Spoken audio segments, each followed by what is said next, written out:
GHMC ने शहर में कुत्तों के काटने के बढ़ते वाक़यात पर अवाम बिलखुसूस स्कूली तलबा में बेदारी पैदा करने और एहतियात करने के इक़दाम किए हैं। इसी के हिस्से के तौर पर मूसापेट, गाजुलारा मामम और सिरीलिंगमपल्ली इलाकों के बर्दी सर्कट्स में तलबा में ये बेदारी प्रोग्राम मुनक़िद किए गए। तलबा में पम्फलेट्स तकसीम किए गए और उनको सड़कों पर घूमने वाले आवारा कुत्तों से बचने के तरीक़ों के बारे में भी वाकिफ़ करवाया गया। हैदराबाद सेंट्रल यूनिवर्सिटी में तलबा के दो ग्रुप्स में तसादुम का वाक़या पेश आया। एबीवीपी और एसएफआई तलबा तंजीमों से वाबस्ता तलबा ने एक दूसरे पर हमला कर दिया। इसके नतीजे में यूनिवर्सिटी में माहौल कशीदा हो गया। इस वाक़े में बाज़ तलबा ज़ख्मी हो गए। जल्द ही यूनिवर्सिटी में तलबा यूनियन के इंतखाबात होने वाले हैं। इन इंतखाबात के पेश नज़र दीवारों पर पोस्टर लगाने के मसले पर इन तलबा में हुए झगड़े ने हाथापाई की जगह ले ली। बीजेपी के रियासती सरबराह बंडी संजय ने इल्ज़ाम लगाया है कि किसानों को मुआवजे की अदायगी में रियासती हुकूमत नाकाम हो गई है, क्योंकि रियासती हुकूमत के पास किसानों को मुआवजे की रकम अदा करने के लिए रकम नहीं है। उन्होंने वरंगल के वर्धनापेट में कॉर्नर मीटिंग से खिताब करते हुए रियासती हुकूमत पर शदीद तनकीद की। उन्होंने कहा कि रियासत में रजाकारों की हुक्मरानी जारी है। उन्होंने कहा कि हुकूमत तमाम महाजों पर नाकाम हो गई है। రాష్ట్ర వ్యాప్తంగా 11,000 మీటింగ్లు పెట్టి ప్రజలకు మా బాధలు చెప్పుకుంటున్నాం। అందుకే ప్రజలు బాధలు మాకు చెప్పుకుంటారు। కేసీఆర్ పెట్టే బాధలు మేము చెప్తున్నాం। కేసీఆర్ సార్ ఎన్నికల ముందు ఇచ్చిన ఒక్క హామీ నెరవేర్చలే। ఇలా మోడీ గారి ఆలోచన వల్ల మోడీ గారు తెలంగాణ రాష్ట్రాన్ని అభివృద్ధి చేయాలని చెప్పి ఆకాంక్షతో లక్ష్యంతో ఉన్నాడు కనుక ఇవాళ మీకు ఇంతో అంత వచ్చేది ఇవాళ మోడీ గారి ప్రభుత్వం। మహిళలు వడ్డీల రుణాలు మోడీ గారు సార్ ఇస్తున్నారు। 100 రోజుల పనికి గ్రామీణ ఉపాధి పైసలు మోడీ గారు ఇస్తున్నారు। శ్మశాన వాటిక పైసలు మోడీ గారు ఇస్తున్నారు। రైతు వేదిక పైసలు మోడీ గారు ఇస్తున్నారు। బియ్యం పైసలు మోడీ గారు ఇస్తున్నారు। వ్యాక్సిన్ పైసలు మోడీ గారు ఇస్తున్నారు। చెట్ల పైసలు మోడీ గారు ఇస్తున్నారు। బాత్రూమ్ల పైసలు మోడీ గారు ఇస్తున్నారు।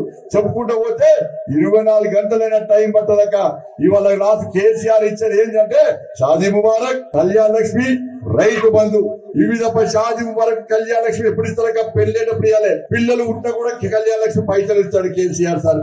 కేవలము ఆయన కుటుంబం కోట్ల రూపాయలు సంపాదించుకున్నారు। 1000 కోట్ల రూపాయలు సంపాదించుకొని దుబాయ్ లో, మస్కట్ లో పెట్టుబడి పెడుతున్నారు। ఇలా పేదోళ్ళ రక్తం తాగుతారు కాబట్టి అందరూ ఆలోచించాలి। తెలంగాణ రాష్ట్రంలో పేదోళ్ళ రాజ్యం రావనా, కేసీఆర్ లాంటి పెద్దోని రాజ్యం రావని ఆలోచించాలి।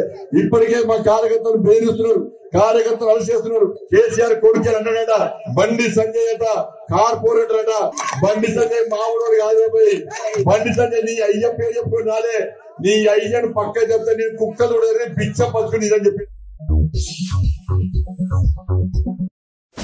JNTU ने Telangana state engineering, agricultural and medical common interest test यानी TS-MCET के लिए तफसीली शेड्यूल जारी कर दिया है, जिसके मुताबिक 3 मार्च से ऑनलाइन रजिस्ट्रेशन का आगाज होगा।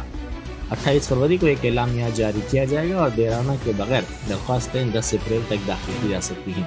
उम्मीदवारों को मशवरा दिया गया है कि 12 और 14 अप्रैल के दरमियान दाखिल करदा दरख्वास्तों में एडिट की सहूलत से इस्तेफादा कर सकते हैं। सदर नशीन Telangana state council of higher education professor Limbadri ने JNTU हैदराबाद में मीडिया से बात करते हुए कहा कि इस साल भी TS-MCET में 25% इंटरमीडिएट वेटेज पर गौर नहीं किया जाएगा। उन्होंने कहा कि TS-MCET 2023 के जरिए दाखिलों के लिए इंटरमीडिएट साल अव्वल के अखिल तरीन निशानात 45% बरकरार रहेंगे। इंटरेस्ट टेस्ट में साल अव्वल के तहत 70% और साल दुवम के तहत 80% निसाब का अहाता किया गया है। प्रोफेसर लिम्बाद्री ने बताया कि जारिया साल BSc नर्सिंग में दाखिले TS-MCET के जरिए दिए जाएंगे। उन्होंने बताया कि 250 रुपये देराना के साथ दरख्वास्तें 15 अप्रैल तक, 500 रुपये देराना के साथ 20 अप्रैल तक, 2500 रुपये देराना के साथ 25 अप्रैल और 5000 रुपये देराना के साथ 2 मई तक दाखिल की जा सकती हैं। तलबा से कहा गया है कि वो 30 अप्रैल से हाल टिकट्स डाउनलोड कर सकते हैं। वजीर सिविल सप्लाईज गंगुला कमलाकर ने कहा है कि किसानों को मियारी बरक़ी फराहम करने के लिए हुकूमत इक़दाम कर रही है। तेलंगाना में बरक़ी मसाइल के बगैर 24 घंटे मियारी बरक़ी सरबराह की जा रही है। करीमनगर हल्के के काजीपुर देहात में नए मंजूरा बरक़ी सब स्टेशन के तामीरी कामों का उन्होंने संग बुनियाद रखा। साथ ही बाज़ तरक्याती कामों का भी उन्होंने संग बुनियाद रखा। शमशाबाद एयरपोर्ट पर कस्टम के ओहदेदारों ने एक मुसाफिर के पास से सोना जब्त किया। ये 883 ग्राम सोना 2 पैकेट्स में छुपा कर लाया गया था। इस सोने को जेर जमा में छुपा कर लाया गया था। इसकी मालियत 47 लाख रुपए है। इस सिलसिले में पुराने शहर से ताल्लुक़ रखने वाले एक मुसाफिर को कस्टम के अहदेदारों ने हिरासत में ले लिया और इससे इस सोने के बारे में पूछताछ की जा रही है। Air intelligence unit Hyderabad custom ने एक इत्तला पर ये कार्रवाई की है। कस्टम के अहदेदार इस मामले की तहकीकात कर रहे हैं। रियासत में काउंसिल के इंतखाबात के बाद गुरुकुल स्कूल्स में मखलूआ 11,687 ओहदों को पूरा करने के लिए इलामी की इजराई का मंसूबा तैयार किया गया है। इसी सिलसिले में Telangana residential educational institution recruitment board ने इक़दामात में तेज़ी पैदा कर दी है। इन ओहदों पर तखर्रुर के लिए होने वाले इम्तिहान के सिलसिले में मंसूबा तैयार किया जा रहा है। BC, SC, ST अक़लियती महकमेजात को गुरुकुल स्कूल्स में मखलूआ ओहदों की निशानदेही करने की हिदायत दी गई थी, जिसके बाद जुमला 9,096 ओहदों को पूरा करने के लिए तजवीज़ हुकूमत को भेजी गई। इसकी मंजूरी भी हुकूमत की जानिब से दे दी गई। हुकूमत ने इजाफी तौर पर 33 BC गुरुकुल स्कूल्स और 15 गुरुकुल डिग्री कॉलेजेस की मंजूरी दी है। इनमें हुकूमत की जानिब से मंजूरा 2,591 ओहदों को पूरा करने से महकमा फाइनेंस ने इत्तेफाक कर लिया है। इस तरह गुरुकुल स्कूल्स में जुमला 11,687 ओहदों को पूरा किया जाएगा। माला महानाडु के कौमी सदर चन्नैया ने कहा है कि असम्बली में दलितों के लिए ईश्वरी बाई ने काफ़ी जद्दोजहद की थी। रविंद्र भारती में ईश्वरी बाई मेमोरियल ट्रस्ट की जानिब से ईश्वरी बाई की बरसी तकरीब मुनक़िद की गई। इस प्रोग्राम में गांधी हॉस्पिटल के superintendent Raja Rao, Ishwari by trust के नायब सदर रामचंद्र रेड्डी और दूसरों ने शिरकत की। इस मौके पर ईश्वरी बाई की खिदमात को खिराज पेश किया गया। वजीर सेहत हरीश राव ने Rajendra Nagar traffic police station के कांस्टेबल राजशेखर को एक शख्स की जान बचाने के लिए CPR करने पर मुबारकबाद पेश की है। हरीश राव ने अपने ट्विटर पर राजशेखर की सिताइश की, उन्हें मुबारकबाद दी और कहा कि दिल का दौरा पड़ने के वाकयात अक्सर मंजर आम पर आ रहे हैं। उन्होंने आइंदा हफ्ते से तमाम सरकारी फ्रंटलाइन वर्कर्स को CPR ट्रेनिंग फराहम करने का ऐलान किया है। वजीर सेहत ने कहा कि सही वक्त पर CPR किया जाए तो दिल का दौरा पड़ने से मरीज के 80% बच जाने का इम्कान है। ट्रैफिक कांस्टेबल का ये इक़दाम सोशल मीडिया पर तारीफें बटोर रहा है। आला ओहदेदार जो बदउन्वान, लापरवाह और असमत रेजी के मामलात में मुलविस मुलाजमीन व ओहदेदारों पर कुछ भी तबसरा करने से गुरेज करते हैं, वो भी राजशेखर की सताइश करने में पेश देखे गए हैं। जिस शख्स पर CPR किया गया था उस शख्स की शिनाख्त बालराज के तौर पर की गई है और वो अस्पताल में जेर इलाज है। डॉक्टर्स ने उसकी हालत मुस्तहकम बताई है। रियासती वजीर बराए पंचायत राज ई दयाकर राव ने PG मेडिकल की तालिबा प्रीति की अस्पताल पहुंचकर इयादत की है। पालाकुर्ती हल्के की मुंडराई गांव से ताल्लुक रखने वाली प्रीति निम्स अस्पताल में जेर इलाज है। ई दयाकर राव ने डॉक्टरों से उसकी सेहत के बारे में पूछा और बेहतर इलाज फराहम करने की हिदायत भी दी। रियासती वजीर ने मुतासिरा तालिबा के वालिदैन और अहले खाना को तसल्ली देते हुए कहा कि हुकूमत उनके साथ है और उनकी बेटी को अच्छा इलाज फराहम किया जा रहा है। बादशाह मीडिया से बात करते हुए ई दयाकर ने इस वाक़े की मजम्मत की और कहा कि कसूरवार साबित होने पर किसी को बख्शा नहीं जाएगा। कुछ अवामी नुमाइंदों की जानिब से इस हिसास मामले पर सियासत करने पर नुक्ताचीनी करते हुए उन्होंने कहा कि ये वक्त मुतासिरा खानदान के साथ खड़ा होने का है, लेकिन मफादात के लिए लोग उसे सियासी मुद्दा बना रहे हैं।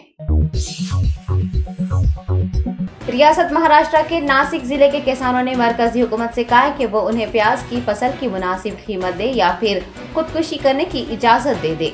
किसानों ने प्याज की कम कीमतों की वजह से मुश्किलात का सामना करने की शिकायत की है। उनका कहना है कि पैदावार फरोख्त करने के बाद प्याज उगाने के लिए इस्तेमाल की जाने वाली रकम की वसूली भी मुश्किल से हो पाई है। किसानों ने मोदी हुकूमत पर किसानों के मसाइल पर तवज्जो न देने का इल्जाम लगाया और कहा कि किसान फसलों की मुनासिब कीमत हासिल करने के मुस्तहिक हैं। फसल की कीमत में कमी से नाराज किसानों ने मरकजी हुकूमत से कहा है कि वो फौरी इस सिलसिले में कार्रवाई करे, वरना वो हुकूमत के खिलाफ एक बड़ी तहरीक चलाएंगे। सैदाबाद इलाके में भारतीय जनता पार्टी की जानिब से एक स्ट्रीट कॉर्नर मीटिंग मुनक़िद की गई है। सैदाबाद के सिद्धि विनायक मंदिर के करीब मुनक़िद की गई इस कॉर्नर मीटिंग में Malakpet BJP in charge Kapil Y Ravinder ने बतौर मेहमान खुसूसी शिरकत की। उन्होंने इस मौके पर मुखातिब होते हुए रियासत तेलंगाना की हुकूमत पर तनकीद की और कहा कि 2 लाख असामियां होने के बावजूद सिर्फ 20,000 ओहदों पर भर्तियां की जा रही हैं। कॉरपोरेटर के कापू अरुणा ने भी तेलंगाना हुकूमत पर अवाम को गुमराह करने का इल्जाम लगाया। मरकजी हुकूमत की भरपूर सिताइश की। कॉर्नर मीटिंग में सीनियर लीडर्स के कापू, रविंदर रेड्डी, श्रीकांत रेड्डी, यूथ लीडर्स, मुकामी अफराद व दीगर ने शिरकत की।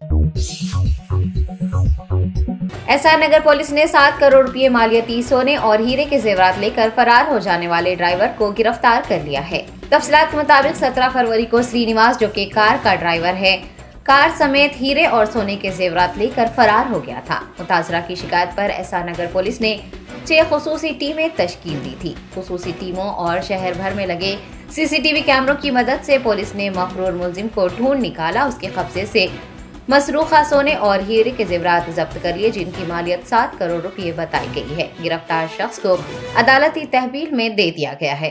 मॉनिटरिंग के लिए हमारा एडिशनल डीसीपी सिद्दीकी साहब और assistant commissioner of police Panjagutta Mohan Kumar साहब मॉनिटर किए। वो 6 टीम भी पूरा 150 सीसी कैमरास को वेरीफाई किए। 2 राष्ट्र तेलंगाना एंड आंध्र प्रदेश जाके डिफरेंट क्लूज कलेक्ट किए एंड टेक्निकल एनालिसिस भी किए। उसके हिसाब से हम लोग आज ये वेलिसेट्टी श्रीनिवास टोसी अक्यूज को पकड़ा है and property 82 gold and diamond property हम लोग रिकवर किए उनसे। Total 4206 grams worth 7 crore property recovery की है। ये originally Kovvur west Godavari native accused है। प्रीवियस हिस्ट्री नहीं है, पहली बार ये चोरी की है। इन्होंने लग्जरी लाइफ जीने के लिए 1 महीना से प्लान करके ये चोरी किए। अभी रिकवरी में, डिटेक्शन में अपना SR Nagar inspector Saidulu sir, additional inspector Ram Prasad, sub inspector Shrikant Gaur और जमाल का क्राइम स्टाफ पूरा अच्छा काम किए। आई congratulate the entire team. Thank you. शहर हैदराबाद पुलिस की जानिब से बेरोजगार नौजवानों के लिए एक रोजगार मेला मुनाकिद किया गया। साउथ वेस्ट जोन डीसीपी किरण ने गुड्डी मलकापुर इलाके के एक फंक्शन हॉल में मुनाकिद किए गए इस रोजगार मेले का इफ्तिताह अमल में लाया। बताया गया है कि 25 कंपनियां इस रोजगार मेले में हिस्सा ले रही हैं, जो 2000 अफराद को रोजगार के मौके फराहम करेंगी। डीसीपी ने मीडिया से बात करते हुए बताया कि 5वीं कामयाब से लेकर पीजी कामयाब अफराद को रोजगार के मौके मैसर होंगे। उन्होंने दीगर तफसीलात भी बताई हैं। This is part of community policing. हम चाहते थे कि जो लोग से सभी लोगों को एक अच्छा जॉब एम्प्लॉयमेंट मिले, उसके बारे में हम यहाँ पे कर रहे हैं। तो उसी के अंदर अभी तक टोटल 2100 लोगों से रजिस्ट्रेशन हुआ है और इसमें टोटल जो वैकेंसीज़ है टोटल 4000 प्लस वैकेंसीज अवेलेबल है। तो साथ में जो एमएनसीज कंपनी यहाँ पे आई है, दैट इज़ 26 वैकेंसीज यहाँ पे आई है, 26 कंपनीज। तो इसमें जो बेसिक एजुकेशन है from 5th class to graduation depending on qualification, यहाँ पे सैलरीज वगैरह उनको मिलेगा। तो मैं सभी यहाँ पे एक अच्छी तरीके से यहाँ पे ऑर्गेनाइजेशन चल रहा है। हम every month we are planning to do this. तो एवरी मंथ में एक हर एक जोन में यहाँ पे जॉब मिला रहता है, जॉब कनेक्ट मिला रहता है। तो मैक्सिमम लोग यहाँ पे पार्टिसिपेट कर रहे हैं और हम चाहते हैं कि इसमें भी जो स्पेसिफिकली ऐसे साउथ वेस्ट जोन की बात की जाए तो तप्पा चबूतरा हो, मंगलहाट हो, या जो माइग्रेंट लेबर से स्लम एरिया है, उन लोगों को एक अच्छा स्किल डेवलप करके, एक अच्छा ट्रेनिंग देके उनको एक ऑर्गेनाइज सेक्टर में एमएससी स्किल कनेक्ट करना चाहिए। उसके लिए हम एफर्ट्स कर रहे हैं और मैक्सिमम लोग इसका एबिलिटी का यूज़ करें। और एक बार फिर से टीएमआई ग्रुप को और जो ऑर्गेनाइजर्स है उन सभी लोगों को थैंक यू कहता हूँ। डिपेंडिंग ऑन बेसिकली यहाँ पे जो भी है आपका रिक्रूटमेंट डायरेक्टली कर रहे हैं। उसके बाद में रिक्रूटमेंट होने के बाद the company will take the responsibility कि 1 महीने का, 2 महीने का, 3 महीने का, डिपेंडिंग ऑन द उसको स्किल डेवलपमेंट करने के लिए फ्री में ट्रेनिंग दिया जाएगा और बेस्ड ऑन दैट आगे कंटिन्यू रहेंगे। सर ये तो पुलिस की निगरानी में मिला हो रहा है, लेकिन आजकल जॉब के लिए पुलिस वेरिफिकेशन सर्टिफिकेट कंपलसरी हो गया है। तो आपके पास जो यहाँ पे जॉब कनेक्ट हो गए तो उनके लिए पुलिस वेरिफिकेशन भी ज़रूरी है, आप लोगों की तरफ से क्या सलाह? बेसिकली कैरेक्टर सर्टिफिकेट एक बेसिक प्रोसीजर है और हमने भी अभी जो है इनिशियली फिजिकली काफ़ी होता था, लेकिन अभी वो ऑनलाइन प्रोसीजर कर दिया है। Within 2 days we used to do this. अभी आज पुलिस भी यहाँ पे अवेलेबल है, तो जो भी कैरेक्टर सर्टिफिकेट की जरूरत होगी definitely will coordinate with them. कितने % लड़कियों का पार्टिसिपेट है यहाँ पे? अराउंड अभी तक 30% लेडीज यहाँ पे है, 70% अराउंड जेंट्स आ रहे हैं। कागज नगर हज सोसाइटी की जानिब से हज 2023 के फॉर्म्स की इजराई अमल में आई है। जिले आसिफाबाद के कागज नगर के रिटायर्ड भवन में हज सोसाइटी की जानिब से एक प्रोग्राम मुनक्किद किया गया। म्यूनिसिपल चेयरमैन सद्दाम हुसैन और ZP vice chairman Koneru Krishna ने आसिफाबाद जिले के तमाम आज़मीन हज के लिए फॉर्म्स का इजरा किया। मौलाना इंतखाब आलम के तिलावत कलाम पाक से इस प्रोग्राम का आगाज किया गया था। मुफक्खम अहमद जनरल सेक्रेटरी हज सोसाइटी ने तमाम आज़मीन से 10 मार्च तक हज के लिए दरख्वास्तें दाखिल करने की ख्वाहिश की है। कोनेरू कृष्णा ने DHMO से मुलाकात करते हुए तमाम आज़मीन को वैक्सीन लगवाने के लिए इक़दामात को यकीनी बनाने का वादा किया है। वैसा तेलंगाना पार्टी की सरबराह YS शर्मिला ने गवर्नर तेलंगाना से कहा है कि वो रियासत में सदर राज नाफिज कर दे। YS शर्मिला ने आज गवर्नर तेलंगाना तमिलिसाई सुंदरराजन से मुलाकात की। बादशाह मीडिया से बात करते हुए बताया कि उन्होंने गवर्नर को रियासत की असल सूरत हाल से वाकिफ करवाया है और जमहूरी अंदाज में हुक्मरानी न होने पर सदर राज के निफाज का मुतालबा किया है। शर्मिला ने रियासती हुकूमत पर अपोजिशन को कमजोर करने, सरकारी एहलकारों के तालिबान की तरह काम करने का इल्जाम लगाया है। वायएसआर रहनुमा ने सदर जमहूरिया द्रौपदी मुर्मू से भी मुलाकात करते हुए उन्हें तमाम तर तफसीलात बताने का इंकशाफ किया।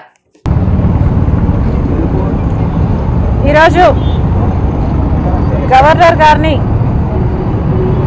కలవాల్సిన అవసరం వచ్చింది।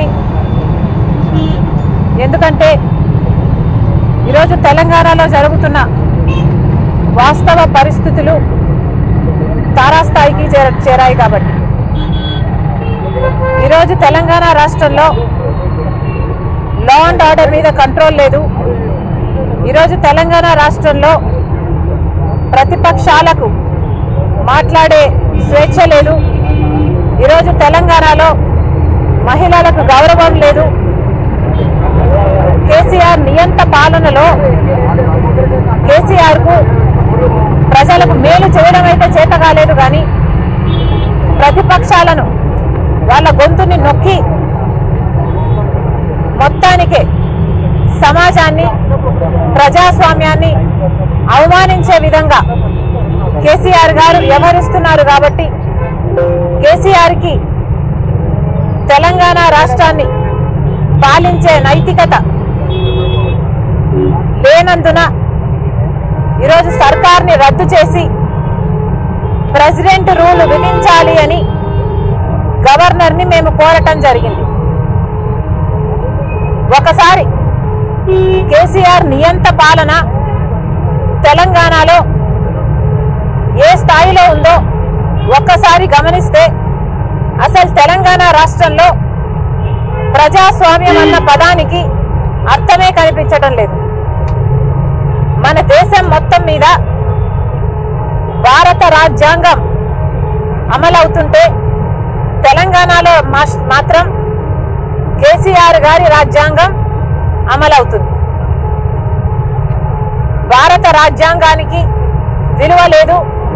భారత రాజ్యాంగం ప్రజలకు గాని ప్రతిపక్షాలకు గాని ప్రజాస్వామ్యంలో ఇచ్చిన స్వేచ్ఛకు విలువ లేదు అసలు।